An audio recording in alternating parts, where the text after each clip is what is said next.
Did you know that a sea lion's bark is loud enough that if you were stood next to one for just half an hour, you'd start to experience permanent hearing loss? Talk about a noisy neighbor.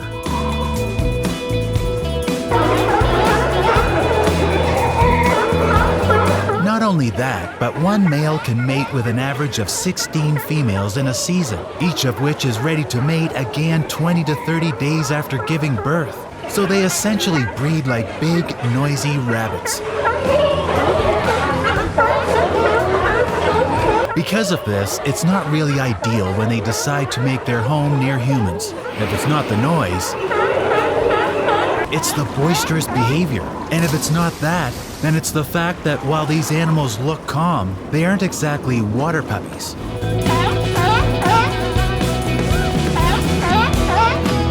These animals can weigh up to 300 kilograms, or over 660 pounds, and they know how to throw that weight around. Us humans can be pretty sensitive to things that sea lions don't care about. For a start, noise pollution.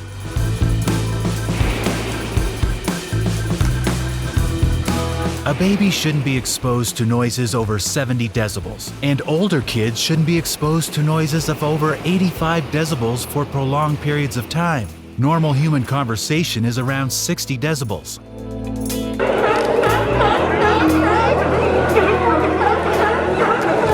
A normal sea lion conversation is about 90 to 103 decibels, depending on how close you are and what noise they're making.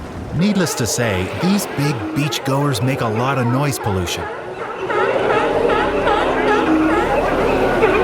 On top of this, their weight makes them a problem for human structures. Sea lions tend to move in groups, so while a dog might be able to handle one, when its buddies come along, there isn't much hope that the property will remain intact. Even alone, these beasties can do serious damage to small fishing boats.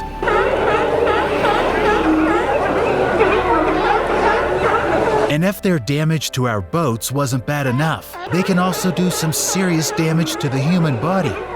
Not only can they crush an adult human with their weight, but they also carry illnesses that we really don't want to get, like rabies and tuberculosis.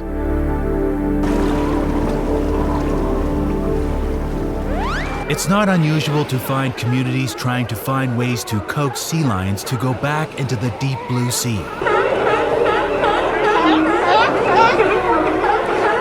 As mentioned, sea lions tend to live in groups called rafts or herds. We mentioned that one male can impregnate 16 females. So that's a herd, right? Haha, no. Sea lion herds can be hundreds of thousands of individuals. Imagine 1,000 animals that weigh 300 kilograms, all squeezing onto a dock.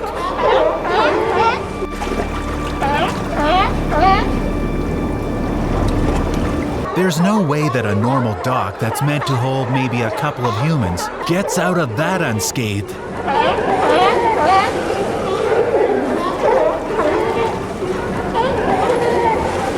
These creatures are very gregarious and social.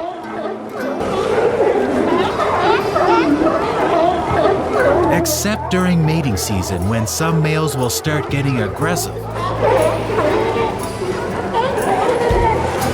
Aside from that, they are curious, playful, and social animals with each other.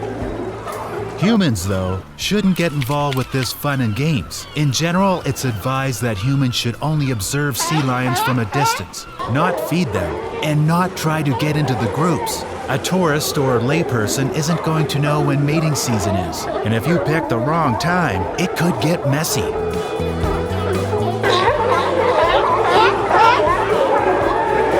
And messy is exactly how locals around Pier 39 in San Francisco would have described the situation earlier this year, when there was a sea lion invasion.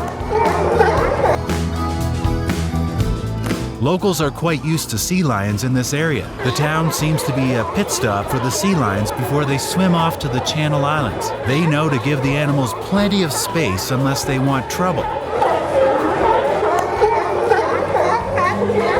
So you can imagine the surprise of the locals when they woke up one day to not 100, not their regular crowd of 300, but over 1,000 sea lions casually hanging out on the docks.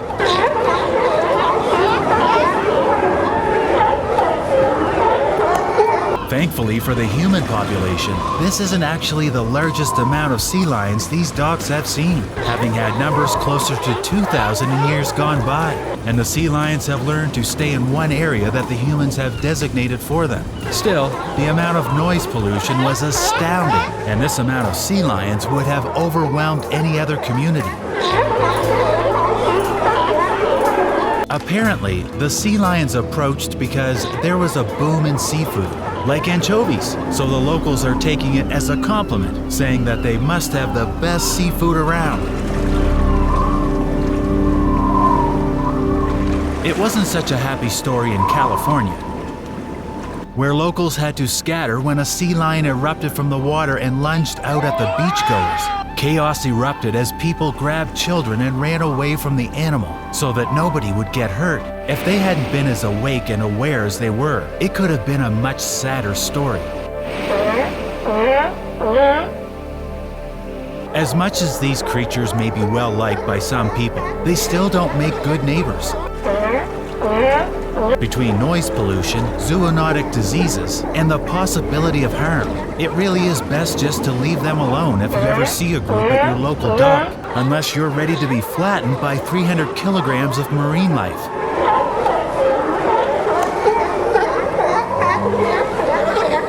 Do you live in an area these big sea creatures live in? Or have you ever seen one on vacation? Tell us your story in the comments section.